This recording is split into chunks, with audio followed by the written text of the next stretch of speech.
The Mavericks getting the keys to the Chevy tracks, baby. That's right. P.J. Washington and 2 second-round picks are going to Dallas in exchange for Grant Williams, Seth Curry, and a top 2 protected 2027 first-round pick. And look at those 2 producers coming through with the lower thirds. In my face.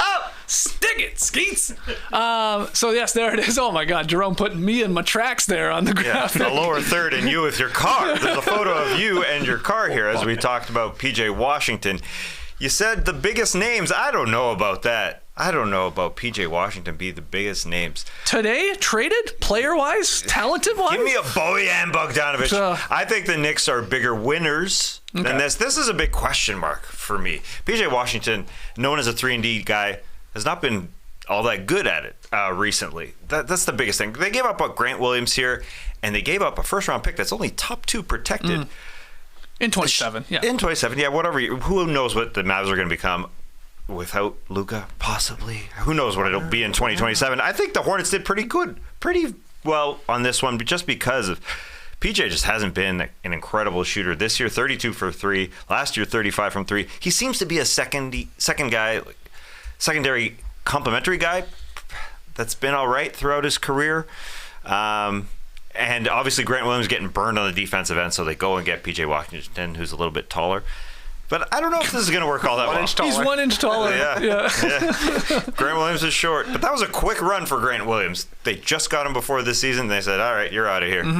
For P.J. Washington, essentially. And I think they traded a pick swap to get Grant Williams from the Celtics and then are now paying another first-round draft pick to get off Grant Williams and bring in P.J. Washington, who, like Tass says, can be a helpful player, but you got to see him on the right night. The night when he's hitting threes, he looks like a guy who's going to help you out, and the other nights, it's like, if you're not hitting threes and you're not playing D, are you really a 3-and-D player? Yeah. But I guess they just wanted somebody besides Grant Williams, is what it kind of comes down to. So P.J. Washington, one of the better names out there right now to get, and at least it shows Luka, we're trying. They have traded a whole bunch of their future away for role players and centers and guys who can move the needle a tiny bit. But if I'm a Mavericks fan, the Grant Williams experience has not been good to me, I don't think. But for the Hornets, I think this is nice, getting a first-round pick, because who knows what the Mavericks will be in 2027.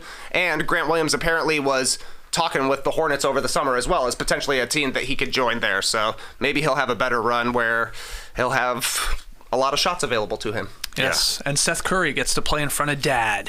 Del Curry there on the broadcast. Yeah, there will be good nights for P.J. Washington, that's for sure. Yeah. He's averaged a block per game throughout his career, which is surprising. But he can play 3, 4, 5 defensively, but I don't know. I'm not totally sold on this quite yet. But maybe you're the not biggest sold names. on P.J. Washington actually being a better basketball player than Grant Williams is really what you're getting at. Well, at times. And they got a first-round pick for him. Yeah. That's a good get for Paul Jermaine Washington Jr. Full name, because I was unaware of that until today. P.J. Washington going to Dallas. Well, that wasn't the only thing that they did earlier today on deadline day. They also acquired Daniel Gafford. That's a good one. From the Wizards for Rashawn Holmes and draft compensation we have there. So yeah, Gafford for Holmes, really. So yeah, P.J. Washington and Gafford. These are, trying to address, I guess, their perimeter and bigs behind Derek Lively II, who is their starting center. What do you think about this, TK? I think that Daniel Gafford is better than Rashawn Holmes, but I don't really think he solves any issues for the Dallas Mavericks. He plays the exact same way as Derek Lively, but he's obviously not going to be as good at it, so he'll be coming off the bench. I think a big issue for the Dallas Mavericks is defensive rebounding. They're 26th in the league in defensive rebounding. Gafford is pretty poor on the glass, as is P.J. Washington, so they're not really winning there, but if you can catch lobs, you can play alongside Luka Doncic, is what it comes down to. So Gafford, I think he's top 10 in the league in dunks, playing on a team that has average point guards.